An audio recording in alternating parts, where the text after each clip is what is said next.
Ahojte, hlási sa vám Števo z krásnej slnečnej Sardínie. Ako vidíte, sú tu úplne nenormálne krásne pláže. Ale to som vám nechcel povedať, čo je veľmi zaujímavé.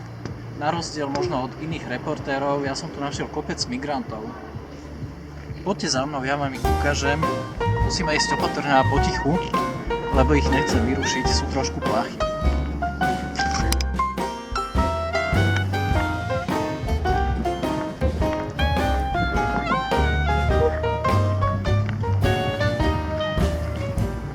Tam ich môžete vidieť. Ako vidíte, je ich tu celkom dosť. Kráľovsky sa tu o nich starajú.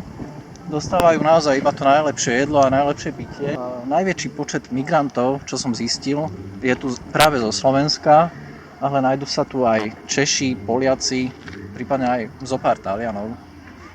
Takže ak to môžem shrnúť, príďte, čakáme vás, je to naozaj úžasné a neoľutujete.